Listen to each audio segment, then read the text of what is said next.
শুক্তো মানেই বাঙালির ভালোবাসা। আর শুক্তো কিন্তু কম বেশি সবাই খেতে কিন্তু ভীষণ পছন্দ করে। ঠিক যেমনটা আমাদের বাড়িতে সবাই কিন্তু শুক্তো খেতে খুবই পছন্দ করে, তাই আমিও কিন্তু সবসময় চেষ্টা করি ঘুরিয়ে ফিরিয়ে হরেক রকমের শুক্তো বানিয়ে নেওয়ার। ঠিক যেমনটা আজ বানিয়েছি ছানার শুক্তো। এর আগেও আমি তোমাদের সাথে অনেক রকমের শুক্তো শেয়ার করেছি, যেটা আমার চ্যানেলে রয়েছে, তোমরা চাইলে সেটা দেখে নিতে পারো। তো চলো তাহলে ছানার শুক্তো কীভাবে বানায় আজ তোমাদের সাথে সেটাই শেয়ার করা যাক। ছানার শুক্তো বানিয়ে নেওয়ার জন্য সবার প্রথমে আমি ছানার বলগুলো বানিয়ে নেব। তার জন্য এখানে দেখো আমি 200 গ্রাম ছানা নিয়ে নিয়েছি। তোমরা চাইলে ঘরে দুধ কাটিয়েও ছানা বানিয়ে নিতে পারো।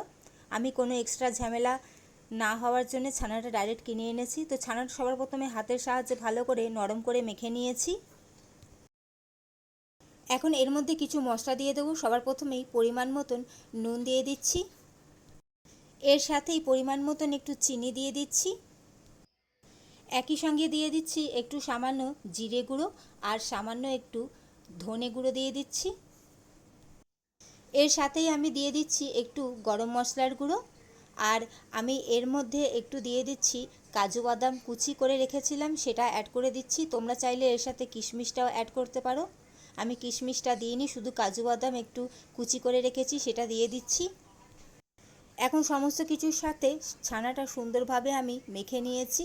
এখন এর মধ্যে আমি 1 চামচের থেকে একটু কম ময়দা দিয়ে দিচ্ছি। যদি ছানার মধ্যে কোনো রকম এক্সট্রা জল থাকে তাহলে এই ময়দাটা দেওয়ার ফলে সেটা একদম শুকিয়ে যাবে আর বলগুলো কিন্তু খুব সহজেই তৈরি হয়ে যাবে। তো সমস্ত কিছু সুন্দরভাবে মেখে নিয়েছি।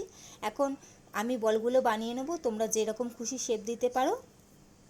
তো সমস্ত বলগুলোই দেখো বানিয়ে নিয়েছি। আমি একটু চ্যাপ্টা চ্যাপ্টা শেপ দিয়েছি।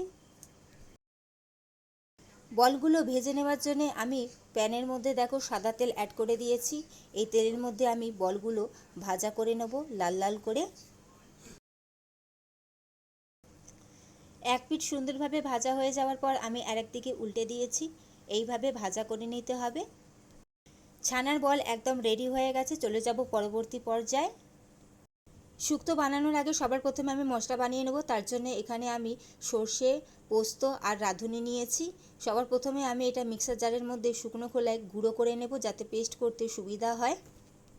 এখানে আমি 1 চামচ পোস্ত, হাফ চামচ কালো সর্ষে আর তার থেকেও একটু অল্প রাঁধুনি নিয়েছিলাম।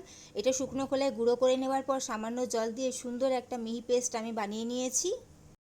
এর সাথেই আমি একটু পাঁচফোড়ন আর একটু রাঁধুনি শুকনো খোলায় ভালো করে ভাজা করে গুঁড়ো করে নিয়েছি।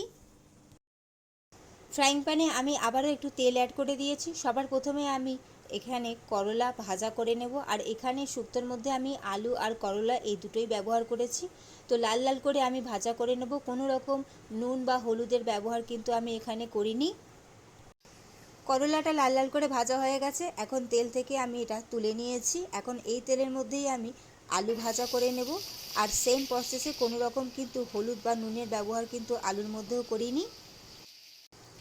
আলুটাও ভাজা হয়ে গেছে, আলুটাও আমি তেল ঝরিয়ে তুলে নেব। এখন কড়াইতে আমি আবারও তেল অ্যাড করে দিয়েছি। আর এর মধ্যে ফোড়নে আমি একটা তেজপাতা, একটু সামান্য পাঁচফোড়ন আর সাথেই সামান্য রাঁধুনি ফোড়ন দিয়ে দিলাম। কয়েক সেকেন্ড আমি ফোড়নটা ভালো করে ভাজা করে নিয়েছি, সুন্দর একটা গন্ধ বেরিয়ে গেছে।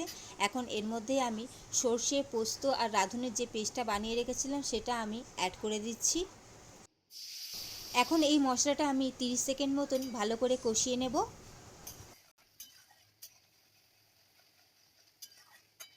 মশলাটা আমি 30 সেকেন্ড মতন কষিয়ে নিয়েছি। এখন এর মধ্যে ভেজে রাখা আলু আর ভেজে রাখা করলাটা দিয়ে দিলাম। এখন এই মশলার সাথে আলু আর করলাটা আমি কয়েক সেকেন্ড একটু নাড়াচাড়া করে নেব।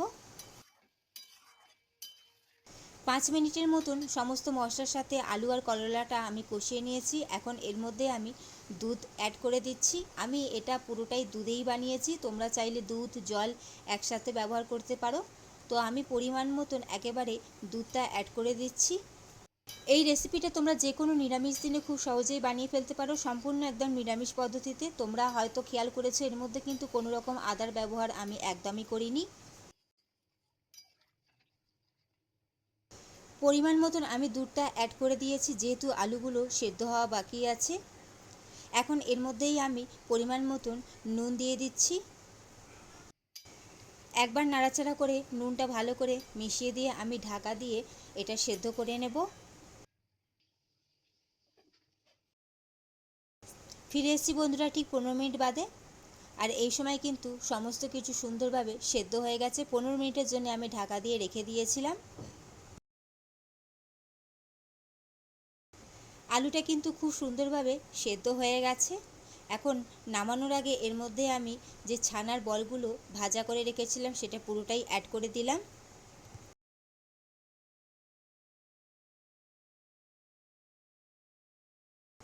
ভয় পাবার কিছু নেই, বলগুলো কিন্তু একটুও ভেঙে যাবে না। এখন এর মধ্যে আমি পরিমাণ মতন ঘি অ্যাড করে দিচ্ছি। এর সাথেই ভাজা মশলাটাও ওপর থেকে ছড়িয়ে দিচ্ছি। পাঁচফোড়ন আর রাঁধুনি যেটা শুকনো খোলায় ভাজা করে গুঁড়ো করে রেখেছিলাম সেটা পরিমাণ মতন দিয়ে দিচ্ছি। এখন হালকা হাতে সমস্ত কিছু একবার মিশিয়ে নিতে হবে। এখন সবশেষে আমি পরিমাণ মতন মিষ্টিটা অ্যাড করে দিচ্ছি, পরিমাণ মতন চিনি দিয়ে দিচ্ছি। মিষ্টিটা তোমাদের স্বাদ অনুযায়ী।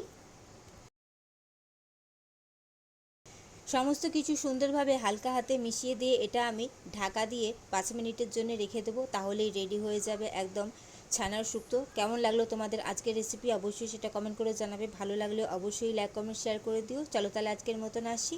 চলো টাটা।